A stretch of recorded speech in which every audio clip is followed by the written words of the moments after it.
मैं डॉक्टर भामा अग्रवाल आपके अपने यूट्यूब चैनल पर आपका स्वागत करती हूँ, अभिनंदन करती हूँ।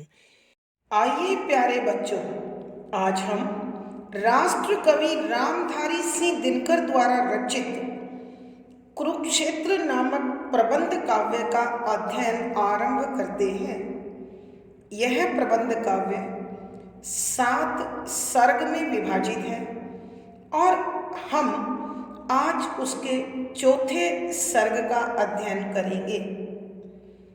इस चतुर्थ सर्ग में महाभारत के युद्ध के कारणों, सच्चे योद्धा का धर्म, हृदय और बुद्धि का द्वंद्व, भीष्म पितामह द्वारा किए गए कार्यों का वो स्वयं विश्लेषण आदि विषयों का यहाँ विस्तार पूर्वक वर्णन करते हुए विचार किया गया है।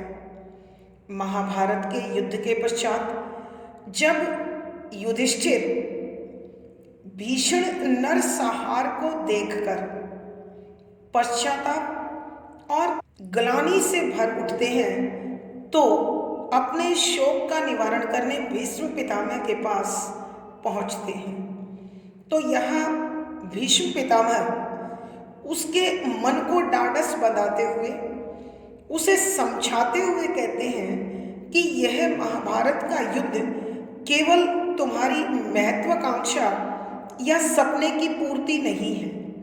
इस युद्ध में न जाने कितने सारे कारण थे जो एक उचित अवसर की तलाश कर रहे थे और वो उन्हें इस समय तुम्हारे और तुम्हारे कौरव भाइयों के युद्ध में प्राप्त हो गया। इसीलिए संपूर्ण भारतवर्ष के योद्धा जो चाहे किसी भी कारण से क्षुधित थे, वो कुछ तुम्हारी ओर और कुछ कौरवों की ओर अपनी अपनी भावना के अनुसार, आवश्यकता के अनुसार, संकल्प के अनुसार अथवा प्रतिशोध के अनुसार बटकर खड़े हो गए थे। यह तो युद्ध होना ही था जो अवसर की तलाश में इधर उधर भटक रहा था।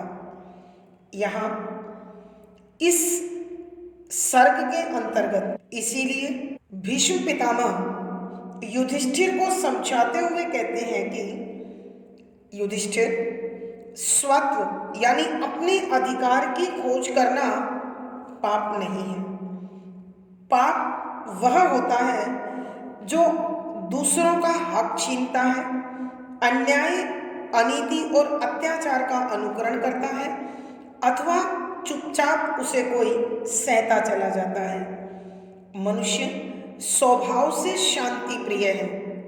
जहाँ तक संभव होता है वह लड़ाई झगड़े और युद्ध जैसे कारणों से बचना चाहता है, लेकिन जब दानवता इतनी अधिक बढ़ जाती है कि सहने की शक्ति जवाब दे देती है तो प्रतिशोध, युद्ध अथवा प्रतिकार के सिवा कोई दूसरा रास्ता नहीं बचता। तो इस प्रकार के युद्ध की पृष्ठभूमि अपने आप तैयार हो जाती है और युद्ध भड़क उठता है। महाभारत केवल तुम दो पारिवारिक भाइयों का युद्ध नहीं था, बल्कि इसमें संपूर्ण देश का भीषण विस्फोट था। इसमें संपूर्ण देश की भागीदारी थी। प्रत्येक व्यक्ति अपने अपने उद्देश्य की पूर्ति के लिए तुम्हारे संग आकर जुड़ गया था। हे युधिष्ठिर, महाभारत का युद्ध केवल एकाएक घटित होने वाली घटना नहीं है, बल्कि बहुत सारे घटनाक्रमों का श्रृंखलाबद्ध एक दस्तावेज है।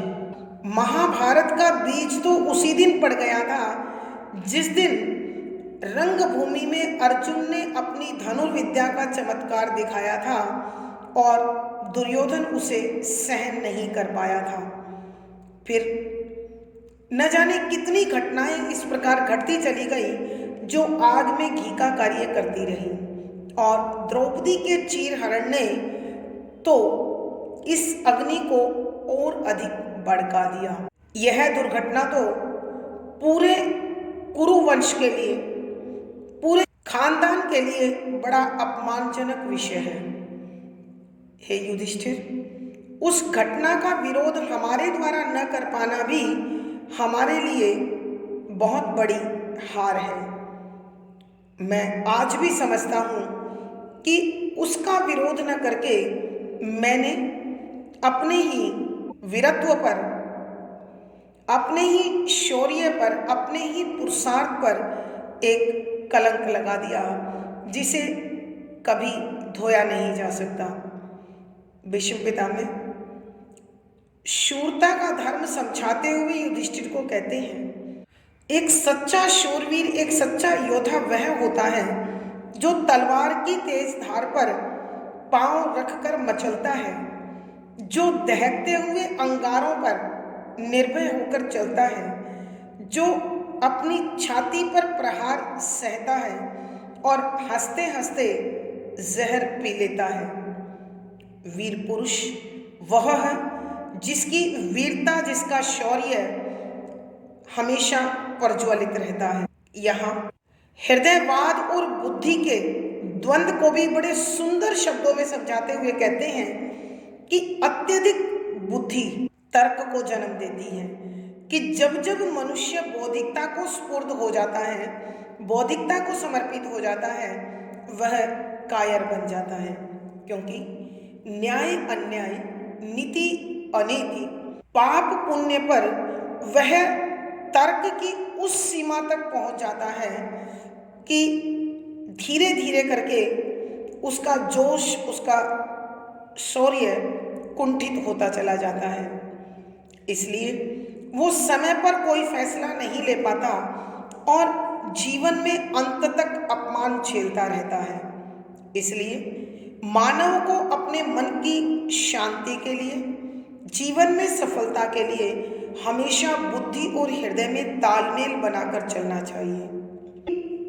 चौथे सर्ग के अंत में कविवर भीष्म पितामह के माध्यम से समझाते हैं कि धर्म और स्नेह दोनों में हमेशा तालमेल होना चाहिए।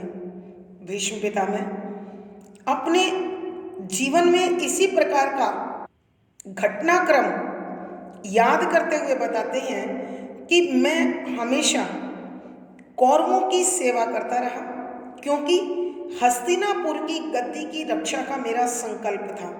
इसलिए मैंने हमेशा अपने धर्म का पालन किया और हृदय से प्यार मैं पांडवों को देता रहा। इसलिए कौरवों को मेरा शरीर और पांडवों को मेरा मन मिला। आज मैं तुम्हारी जीत से संतुष्ट हूँ कि मैं अपने धर्म और अपने हृदय दोनों से न्याय कर पाया। आइए बच्चों, अब हम इसी प्रकार के भावों से भरे इन पदों की व्याख्या आरंभ करते हैं। पद संख्या 41। भरी सभा के बीच उन्होंने सजग किया था सबको, पग पग पर संयम का शुभ उपदेश दिया था सबको। प्रसंग। प्रस्तुत पद हमारी हिंदी की पाठ्य पुस्तक आधुनिक हिंदी कविता में संकलित राष्ट्र कवि रामधारी सिंह दिनकर द्वारा रचित प्रबंध काव्य कुरुक्षेत्र के चौथे सर्ग से लिया गया है। संदर्भ। इस सर्ग में विशेष तौर से महाभारत युद्ध के कारणों पर विचार किया गया है। यहाँ उस समय की घटना का वर्णन है जब कुरुक्षेत्र के मैदान में महाभारत युद्ध के समापन के बाद भीषण नरसंहार, रोती बिलखती मानवता और पारिवारिक सदस्यों के लिए तड़पते हुए परिजनों को देखकर युधिष्ठिर का हृदय पश्चाताप, आत्मगिलानी और दुख से भर गया। अतः उसे अपनी जीत निरर्थक लगने लगी और वह इस सिंहासन की अपेक्षा संन्यास अथवा वैराग्य को उचित समझने लगा। और अपने इन्हीं मनोभावों को जब उन्होंने भीष्म पितामह के समक्ष प्रस्तुत किया तो भीष्म पितामह उन्हें समझाते हुए कहने लगे कि व्याख्या शब्दों के अर्थ साथ साथ भरी सभा, यानी सभा में जब सब लोग मौजूद थे के बीच बीच में उन्होंने अर्थात महर्षि वेदव्यास ने सजग सचेत सावधान किया था सबको, सब राजा महाराजाओं को पग पग पर हर कदम पर संयम, मर्यादा, अनुशासन, आत्मनियंत्रण का शुभ कल्याणकारी उपदेश संदेश दिया था सबको, सब राजा महाराजाओं को कि यहाँ भीष्म पितामह युधिष्ठिर के मन से पाप बोध, वैराग्य, पश्चाताप और आत्मग्लानि को निकालने के लिए उसे मानवता की सेवा में कर्म पथ से जोड़ने के लिए समझाते हैं कि यह युद्ध न तुम्हारे और न ही दुर्योधन की महत्वाकांक्षा का परिणाम है। इस युद्ध में शामिल होने वाला प्रत्येक राजा अपने निजी कारणों से तुम्हारे साथ जुड़ा था और यह युद्ध जो तुम्हें इतना दुखी कर रहा है, कचोट रहा है, साल रहा है, यह तो होना ही था, क्योंकि जब तुमने राजसूय यज्ञ किया तो उस यज्ञ के दौरान महर्षि वेदव्यास ने नक्षत्रों में जो योग उन्हें दिखाई दे रहे थे और पृथ्वी पर जो हलचल वो देख रहे थे, उनके अध्ययन के बाद, उनकी समझ के बाद उन्होंने यह भविष्यवाणी पहले ही कर दी थी, तुम्हें अवश्य याद होगा। तो भीष्म पितामह युधिष्ठिर को उसी भविष्यवाणी के संबंध में याद दिलाते हुए कहते हैं कि हे युधिष्ठिर, भरी सभा के बीच उन्होंने सजग किया था सबको कि जब राजसूय यज्ञ के दौरान सभी राजा महाराजा उस सभा में बैठे हुए थे तो महर्षि वेदव्यास ने सबको सचेत किया था, सावधान किया था, क्योंकि त्रिकालदर्शी महर्षि को आने वाले युद्ध की पदचाप पहले से सुनाई दे रही थी। इसलिए उन्होंने कहा, पग पग पर संयम का शुभ उपदेश दिया था सबको, कि उन्होंने प्रत्येक राजा महाराजा को यह उपदेश दिया था, यह समझाया था कि वह अपने हर कदम पर सोच समझकर, विचार कर, आत्मनियंत्रण के साथ, मर्यादा के साथ, अनुशासन के साथ कार्य करें, अन्यथा उनके दुष्परिणाम संपूर्ण मानव जाति को भुगतने पड़ेंगे। आइए बच्चों, इस पद की व्याख्या हम एक बार फिर करते हैं। भीष्म पितामह युधिष्ठिर के मन से पाप बोध, पश्चाताप, आत्मग्लानि और वैराग्य के भावों को निकालकर उन्हें राज सिंहासन स्वीकार कर मानवता की सेवा का संदेश देते हुए समझाते हैं कि हे युधिष्ठिर, यह युद्ध न तुम्हारी इच्छाओं से और न ही दुर्योधन की इच्छाओं से हुआ है। इस युद्ध में जितने भी राजा महाराजा शामिल थे वो तुम्हारे लिए नहीं, अपने निजी कारणों से इसमें जुड़े थे। और तुम्हें याद होगा, तुम्हारे राजसूय यज्ञ के दौरान महर्षि वेदव्यास ने जो युग दृष्टा थे, काल दृष्टा थे, उन्होंने पहले ही इस आने वाले युद्ध की पदचाप सुनाई दे दी थी और उस सुनी हुई पदचाप के आधार पर तुम्हें याद होगा कि भरी सभा में उन्होंने सबको सावधान किया था। उसी संदर्भ में युधिष्ठिर को याद दिलाते हुए भीष्म पितामह कहते हैं कि हे युधिष्ठिर, याद करो, भरी सभा के बीच उन्होंने सजग किया था सबको कि राजसूय यज्ञ के दौरान जब भरी हुई सभा में सभी राजा महाराजा लोग बैठे थे तो उन्होंने सबको सचेत किया था, सावधान किया था। क्या सावधान किया था? किस प्रकार रहना है। पग पग पर संयम का शुभ उपदेश दिया था सबको कि उन्होंने कहा था कि प्रत्येक राजा महाराजा अपने हर कदम को बड़े सोच विचार कर संयमित, मर्यादित और अनुशासित व्यवहार करते हुए उठाए, अन्यथा यह पूरी की पूरी पृथ्वी, संपूर्ण मानवता जिस दिशा की ओर जा रही है वहां महाविनाश की रचना हो रही है। अर्थात कवि के कहने का भाव यह है कि जो परिस्थितियां उस समय बनी हुई थी, जो नक्षत्रों का योग उस समय बना था, जो पृथ्वी पर लोगों की गतिविधियां थी, व्यवहार था, उन्हें देखकर महर्षि वेदव्यास पहले से ही जान गए थे कि अब सिर्फ कोई ना कोई ऐसी घटना की आवश्यकता है जो इस युद्ध को भड़का दे अथवा विस्फोट का कारण युद्ध को, क्रांति को जगा दे। भावार्थ, कवि के कहने का भाव यह है, अगर सभी राजा महाराजाओं ने महर्षि वेदव्यास के उस वचन का पालन करते हुए सावधानी पूर्वक संयमित व्यवहार किया होता तो संभवतः यह महाविनाश टल सकता था। विशेष यहाँ महर्षि वेदव्यास के उच्च उदात्त चरित्र को, व्यक्तित्व को तथा राजाओं द्वारा महर्षि द्वारा दिए गए उपदेश की अवहेलना इस युद्ध का प्रमुख कारण रहा है। शुद्ध साहित्यिक खड़ी बोली है, शांत रस है, प्रसाद गुण है, तुकांत छंद गे शैली और संगीतात्मकता बनी हुई है। यहाँ अनुप्रास, स्मरण, विप्सा, संदेश आदि अलंकारों का सुंदर सटीक प्रयोग हुआ है। पद संख्या 42। किंतु अहम में राग दीप्त नर कब संयम करता है, कल आने वाली विपत्ति से आज कहाँ डरता है। प्रसंग पूर्ववत। संदर्भ, यहाँ इस सर्ग में महाभारत युद्ध के कारणों पर विशेष तौर से विचार किया गया है।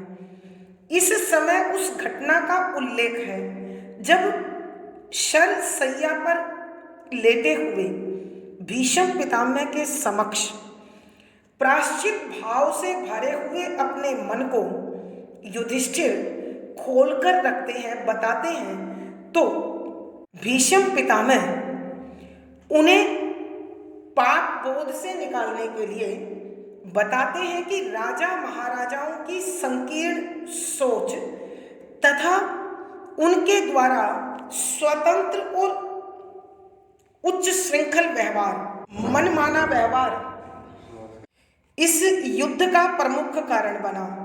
व्याख्या, शब्दों के अर्थ साथ साथ, किंतु परंतु, अहम में अहंकार से भरा हुआ, घमंड से भरा हुआ, राग, प्रेम अथवा मोह माया, दीप्त जलता हुआ अथवा डूबा हुआ नर मनुष्य कब किस समय संयम, मर्यादा, अपने व्यवहार को काबू में रखना करता है, कल आने वाले कल विपत्ति मुसीबत से आज कहाँ डरता है कि आज उसे डर नहीं लगता है।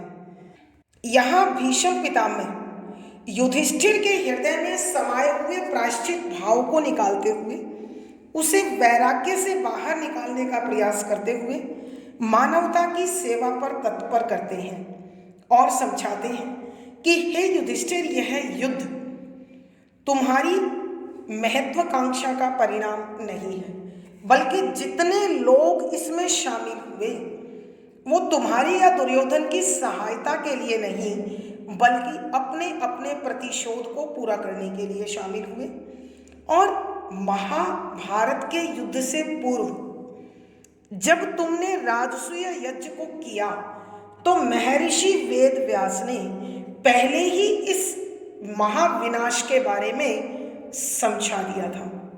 तो उसी के विषय में स्मरण कराते हुए भीष्म पितामह युधिष्ठिर से पूछते हैं कि हे युधिष्ठिर, क्या तुम्हें याद है जब महर्षि व्यास ने भरी हुई सभा में सभी राजाओं महाराजाओं को संयमित आचरण का संदेश दिया था और उन्हें बड़ी सोच समझकर सूझबूझ के साथ कार्य करने का उपदेश दिया था, लेकिन मनुष्य अपनी संकीर्ण मानसिकता के कारण, घमंड के कारण, ईर्ष्या द्वेष अथवा मोह के कारण संयम नहीं रख पाता है और इसीलिए वह किसी न किसी महाविनाश का अथवा दुर्घटना का कारण बनता है।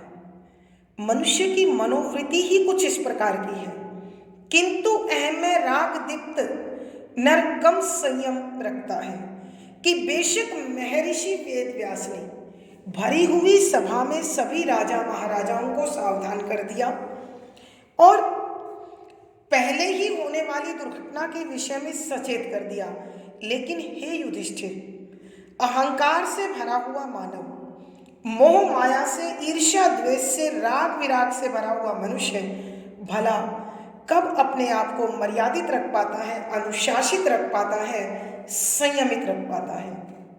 भविष्य के विषय में उसके पास सोचने का न तो समय होता है, उसका दिमाग उसे इतना विचार करने देता है, क्योंकि कल आने वाली विपत्ति से आज कहाँ डरता है कि कल जो समस्या आने वाली है, कल जो मुश्किल पड़ने वाली है, उसके विषय में मनुष्य आज के व्यवहार पर काबू नहीं करता है। और जब हम आज को काबू में नहीं रखेंगे तो निश्चित तौर से भविष्य हमारा खतरे में होगा। आइए प्यारे बच्चों, हम एक बार फिर इस पद की व्याख्या करते हैं। यहाँ भीष्म पितामह युधिष्ठिर को समझाते हुए कहते हैं कि हे युधिष्ठिर, यह महाभारत का युद्ध केवल तुम्हारी और दुर्योधन की इच्छाओं का परिणाम नहीं है, बल्कि इसमें शामिल होने वाला प्रत्येक राजा अपने अपने प्रतिशोध को पूर्ण करने के लिए इस युद्ध का हिस्सा बना था। और तुम्हें स्मरण होगा कि राजसूय यज्ञ के समापन के बाद भरी हुई सभा में महर्षि वेदव्यास, जो तीनों लोकों और तीनों कालों से परे देख सकते थे, अर्थात उन्हें प्रत्येक परिस्थिति का बहुत अच्छे से ज्ञान था, उन्होंने पहले ही सबको सावधान किया था, आगाह किया था कि सभी अपने अपने व्यवहार को बड़ी सूझबूझ से सोच समझकर करें अथवा काबू में रखें। लेकिन हे युधिष्ठिर, याद करो, जब महर्षि वेदव्यास ने सबको सावधान किया, लेकिन किंतु अहम में राग दीप्त नर कब संयम रखता है कि जो मनुष्य घमंड से भरा हुआ है, अहंकार में डूबा हुआ है, मोह माया में लिप्त है, राग द्वेष ईर्ष्या से भरा हुआ है, वो अपने व्यवहार को कब संयमित रखता है, कब अनुशासित रखता है, कब मर्यादित रखता है। कल आने वाली विपत्ति से आज कहाँ डरता है कि वह आज अपने चरित्र पर, अपने व्यवहार पर, अपने आचरण पर नजर नहीं रखता है, क्योंकि भविष्य में आने वाली विपत्ति के विषय में उसका मनमाना व्यवहार उसे विचार नहीं करने देता, उसका अहंकार उसे सोचने ही नहीं देता। परिणाम स्वरूप वह अपने भविष्य के साथ साथ अन्य लोगों के भविष्य को भी नष्ट कर देता है। अर्थात कवि के कहने का भाव यह है कि आज के सुख, अहंकार, मोह, ईर्ष्या द्वेष मनुष्य के लिए इतने अधिक बलवती और इतने अधिक भाव प्रधान होते हैं कि आने वाले कल को वो भूल जाता है। भावार्थ, कवि के कहने का भाव यह है कि मनुष्य जब अहंकार से भरा हो, मोह माया से भरा हुआ होता है, तो वह अपने आप को संयमित, अनुशासित, मर्यादित नहीं रख पाता है। विशेष यहाँ कवि ने महर्षि वेद व्यास के संदेश के विषय में वर्णन किया है और साथ ही अहंकार में डूबे राजाओं के व्यवहार को भी दर्शाने की कोशिश की है, उनकी मनोवृत्ति को उजागर किया है। शुद्ध साहित्यिक खड़ी बोली का प्रयोग है, शांत रस प्रसाद गुण है, तुकांत छंद गे शैली और संगीतात्मकता बनी हुई है। यहाँ अनुप्रास, उल्लेख, प्रश्न, निर्देशना आदि अलंकारों का सुंदर सटीक प्रयोग हुआ है। पद संख्या 43। बीत न पाया वर्ष काल का गर्जन पड़ा सुनाई, इंद्रप्रस्थ पर घुमड़ विपद की घटा अतर्कित छाई। संग पूर्ववत संदर्भ। यहाँ चौथे सर्ग में महाभारत युद्ध के कारणों पर विशेष तौर से विचार प्रस्तुत किए गए हैं। इस पद में उस घटना का उल्लेख है जिसमें महाभारत युद्ध के समापन के बाद कुरुक्षेत्र के मैदान में हुए भीषण नरसंहार को देखकर, रोती बिलखती मानवता को देखकर, तड़फते परिजनों को देखकर युधिष्ठिर का हृदय पश्चाताप, आत्मगिलानी और दुख से भर गया। अतः वह जीते हुए राज सिंहासन का आनंद प्राप्त करने की बजाय वैराग्य को अधिक उचित समझने लगा और वह इस दुखी मन के साथ जब भीष्म पितामह के समक्ष पहुंचते हैं तो भीष्म पितामह उन्हें समझाते हुए कहते हैं कि हे युधिष्ठिर, इस महाविनाश की पूर्व सूचना तो महर्षि वेद व्यास ने पहले ही दे दी थी। उसी भविष्यवाणी का स्मरण कराते हुए भीष्म पितामह कहते हैं कि व्याख्या शब्दों के अर्थ साथ साथ बीत न पाया, खत्म नहीं हुआ, वर्ष, एक साल, काल, समय अथवा मृत्यु, काका, गर्जन, गर्जना, पड़ा, पड़ गया, सुनाई, सुनने में आया, इंद्रप्रस्थ पांडवों की राजधानी, पर ऊपर घुमड़कर मंडराती हुई, विपद मुसीबत की घटा बादल के रूप में, अतर्कित जिसका कोई तर्क नहीं है, जिसके विषय में कुछ कहा ही नहीं जा सकता, छाई छा गई। यहाँ भीष्म पितामह युधिष्ठिर के मन से उसके पाप बोध को, पश्चाताप, आत्मगिलानी और वैराग्य की भावना को निकालकर उसे राज सिंहासन से जुड़कर मानवता की सेवा की प्रेरणा देते हैं और धर्म के राज्य की स्थापना पर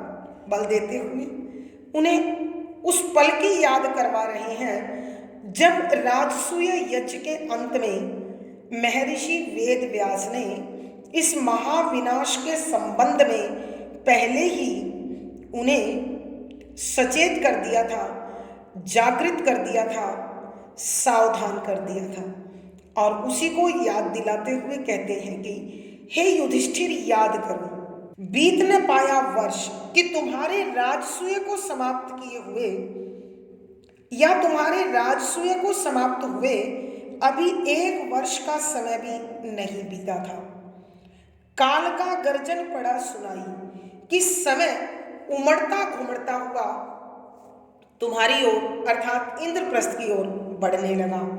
इंद्रप्रस्थ पर घुमड़ विपद की घटा अतर्कित छाई कि तुम्हारी राजधानी इंद्रप्रस्थ पर तर्क से रहित मुसीबत के बादलों की गरजती हुई घटाएं छा गई। अर्थात यहाँ भीष्म पितामह समझाना चाहते हैं कि तुम अपनी राजधानी इंद्रप्रस्थ में 1 साल भी अपने राज्य को ठीक प्रकार से स्थापित नहीं कर पाए कि उससे पहले ही समय ने करवट बदली और सारी व्यवस्था को तहस नहस कर दिया और सुख समृद्धि से भरा हुआ यह सुंदर नगर नाश की ओर बढ़ने लगा।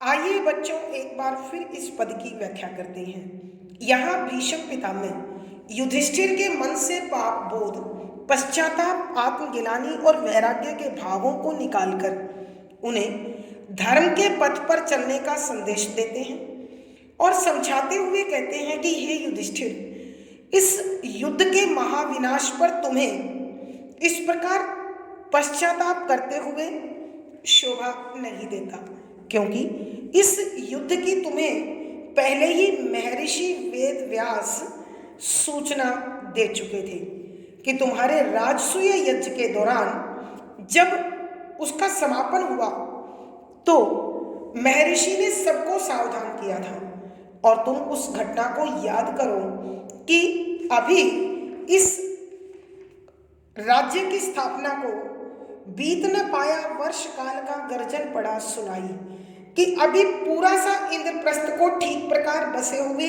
1 साल भी नहीं बीता था कि समय गरजता हुआ, घनघोर गर्जना करता हुआ तुम्हारी ओर चला आया।